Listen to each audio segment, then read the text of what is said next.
dollars to brutalize everyday Americans, kill American citizens, and violently target law-abiding immigrant families. It's unacceptable, it's unconscionable, and it's un-American. This administration continues to weaponize the Department of Justice, weaponize the Department of Homeland Security, weaponize the power of government to undermine the ability of everyday Americans to live their best life because they're so consumed with jamming their right-wing extremism down the throats of the American people. We will not be intimidated by any of their actions. We will stay the course as it relates to making sure that we actually fund the government in a manner that is consistent with our values, consistent with the Constitution, and consistent with the American way of life. There's a big difference between the Trump administration, Republicans, on the one hand, and how Democrats want to spend your taxpayer dollars on the other.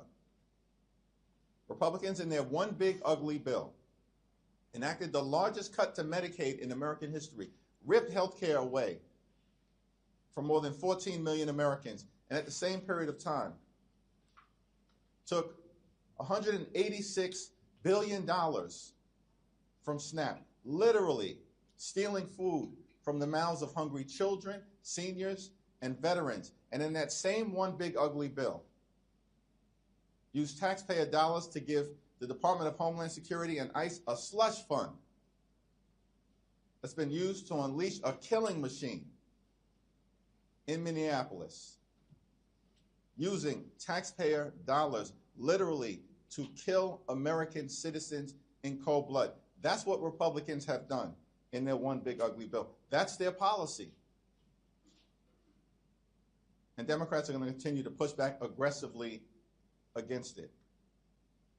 We want to make sure that the Department of Homeland Security conducts itself in a manner that elevates public safety, not undermines it.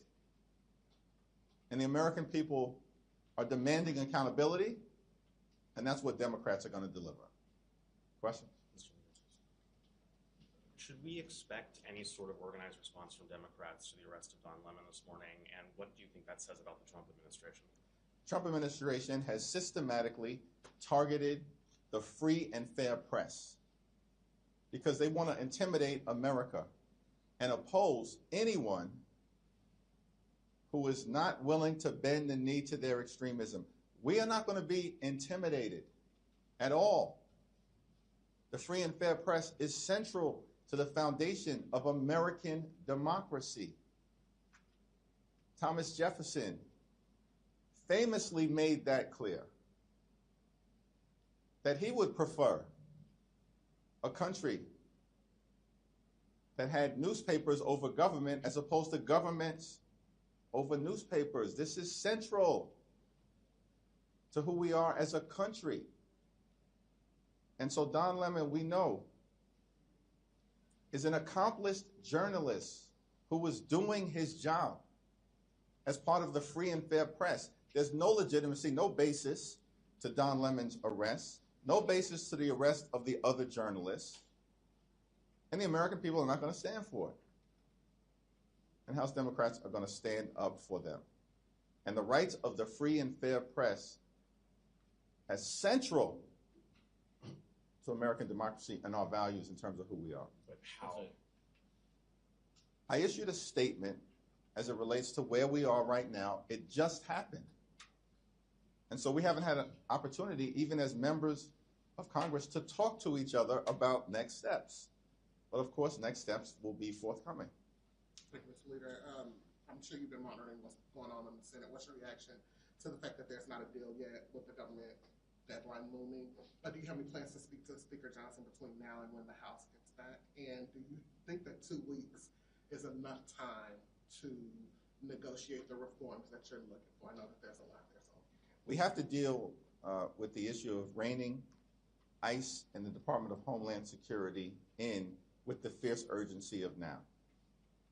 And a 2-week window will evaluate whether that's sufficient time, but there's urgency to dealing with this issue.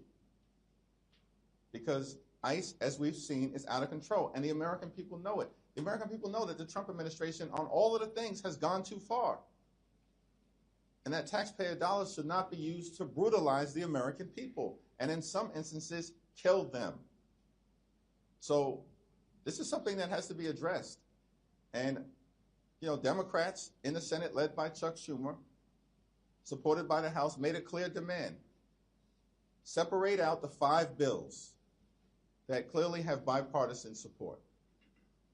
And then separately, we can deal with making sure that ICE is brought under control in a variety of different ways, including our demand, which we will not walk away from, which is that judicial warrants should be required before ICE can storm homes and rip people out of their cars. Judicial warrants. The masks have to come off. And body cameras need to be turned on for everyone. There should be an explicit prohibition on the detention and deportation of American citizens, period, full stop. And lawless agents who are brutalizing everyday Americans and law-abiding immigrant families, targeting them violently in violation of the law, should be investigated and prosecuted independently of the Department of Justice. We cannot trust the Department of Justice. They're an illegitimate organization right now under the leadership of Pam Bondi and the direction of Donald Trump. And so, if anything, the events of today reinforce, as it relates to the Department of Justice targeting journalists and part of the free and fair press, that the Department of Justice cannot be trusted to freely and fairly work through the criminal justice system. And it reinforces our demand that agents who violate the law should be investigated and prosecuted independent of the Department of Justice and the Trump administration, and state and local officials. It should be made clear that they have the investigative and prosecutorial authority to go after any rogue actors who are part of ICE, CBP, or the Department of Homeland Security. Leader Jeffries. Yeah. Yeah, sir. Thank you so much for your time. Could I ask you your reaction to the Republicans' new voter integrity plan, the mega bill, and are there any provisions that the Democrats could support there?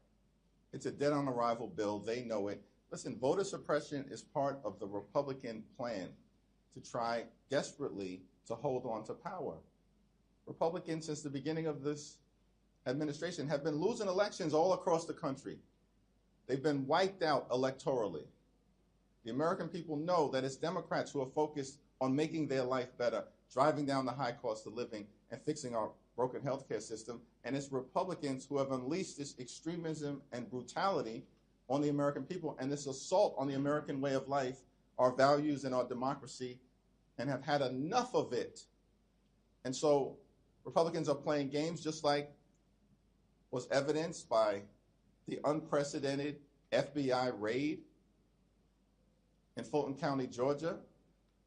Republicans don't want a free and fair election because they know when that happens, and will ensure that it happens, they're going to lose. They're going to lose the House. They're going to get crushed all throughout America. So the latest voter suppression bill is not a serious thing. Let's just be clear about that. You're asking me a legitimate question, but it's an illegitimate bill. That's dead on arrival. It's going nowhere. I do have a policy follow-up on that bill, just regarding, I remember covering during the first Trump administration, Democrats were very concerned about Russia meddling in elections. Are you confident that the current election systems in all 50 states and U.S. territories will protect the ballot of U.S. voters? What I am thankful about is that the administration of elections are done locally as opposed to in the hands of the Trump administration and this group of corrupt sycophants. Mr. Leader, I just wanted to know if you are going to be whipping against the resolution that Greg Steube said he's going to force a vote next week to expel Sheila from Congresswoman. Congresswoman is, of course, entitled to the presumption of innocence. She's going through the process right now, and any effort to expel her lacks any basis at this moment in law, fact, or the Constitution. And if, in fact, there's a resolution that is brought to the floor to try to expel the Congresswoman, it's going to fail. It's going to fail. It requires 2/3. It's an exercise that is just designed to get attention and is inconsistent with what due process requires at this moment.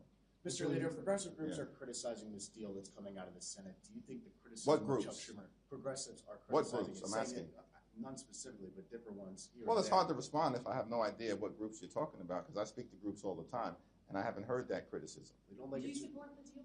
Thanks. I haven't, there's no agreement that's been before us right now. Lindsey Graham apparently is holding up the agreement, threatening to shut down the government, because apparently Senate Republicans still support using taxpayer dollars to brutalize American citizens. And on top of it, to make matters worse, apparently Lindsey Graham wants access to a multi-million-dollar taxpayer-funded slush fund. That's insanity. So the Senate has to do its thing before we have anything to evaluate. But I'm going to remain in close contact with Leader Schumer, and hopefully they'll get something done today. Leader, you said that you were supportive, the House Democrats are supportive of breaking the bills apart, though, and doing the 5 alongside a short-term CR for Homeland. Do you see any problems? Now, what I said, just to be clear, what I said is that we demanded from the very beginning, which John Thune said would never happen. John Thune said it's not happening. Then he brought the entire package together to the Senate floor yesterday, and it failed spectacularly. Notwithstanding what John Thune said, which is the bills are not going to be separated out. They will be separated out. We made that demand, and it's happening. And Donald Trump has agreed to that, apparently. So that's what we're supportive of. In terms of evaluating the path forward relative to the Department of Homeland Security legislation, we're going to have to evaluate what the real opportunity is to get dramatic change at the Department of Homeland Security. It needs to be bold, it needs to be meaningful, and it needs to be transformative. And absent a path toward accomplishing dramatic change and making sure that ICE and DHS are conducting themselves like every other law enforcement agency in the country, then Republicans are going to cause another government shutdown. But you've had dozens of Democrats that said they won't give another penny for ICE. Do you see any problems passing the stopgap on Homeland Security if that comes back to the House? Do you think that Democrats will be forced to carry the water if they bring that up? It all depends on, well, are you talking about a continuing resolution? Yeah, like a 2-week stopgap on a Homeland bill. Well, it all depends on how people interpret, a continuing resolution. If it's 2 weeks, that's a freeze on ICE funding. That's not an additional amount being given to ICE. That's a freeze on ICE funding. But we'll have to evaluate whatever comes together once Lindsey Graham stops his temper tantrum. And clearly he's going to have to drop his objection because of his obsessive quest to get this multi-million-dollar slush fund. This is insanity. This is who the Republicans have become. Why aren't they focusing on making life better for the American people? We are. We want to promote the health, the safety, and the economic well-being of everyday Americans. That's what the appropriations process is all about. But Republicans are making it about themselves and their billionaire donors rather than keep the American people safe. Chip Roy and some House Republicans have said that if DHS funding comes back on the table, they have some demands. How do you plan to get this new final product to be both severe enough that your caucus feels comfortable with it and also not get completely held up by House Republicans. The demands being made by far-right extremists in the House Republican Conference are going nowhere. And if for whatever reason Speaker Johnson bends the knee to the far right, then Republicans are going to shut the government down, because they would apparently have zero interest in getting ICE and the Department of Homeland Security under control, which their own voters are demanding happen. Their own voters. Last week you expressed hope for a resolution before the House holds a vote on the Clinton contempt resolutions. We know House Rules is going to mark them up next week.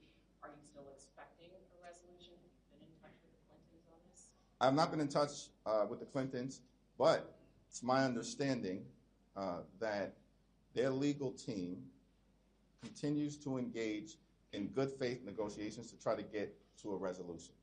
My position on the underlying criminal contempt resolutions being brought before the Congress potentially by James Comer remain the same.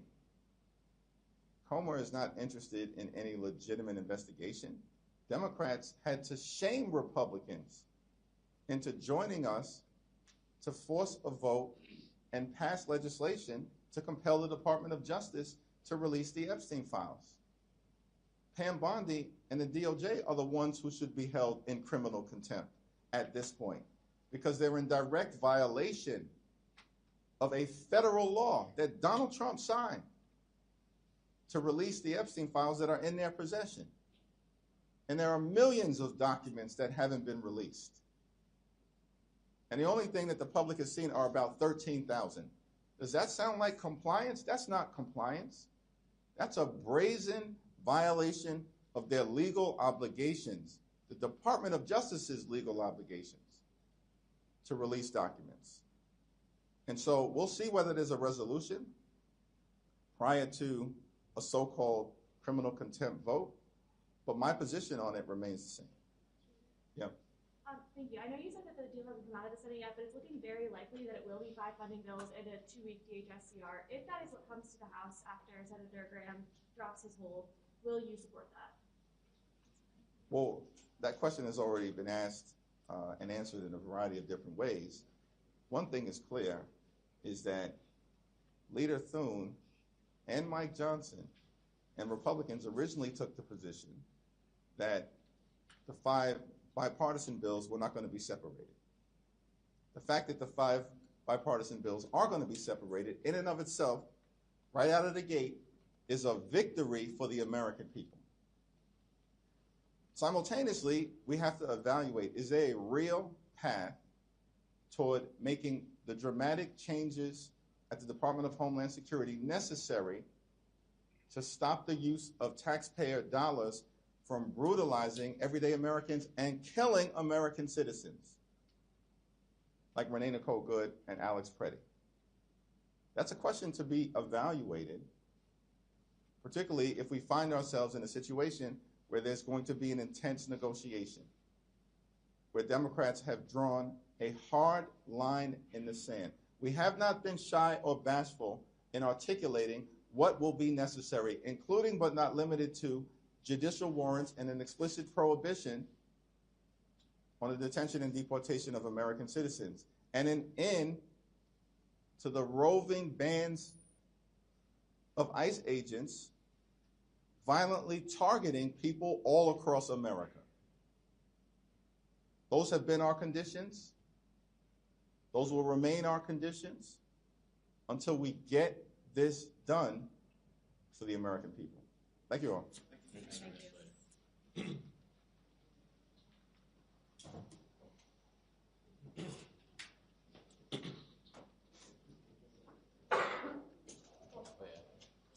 Thank you, Paul.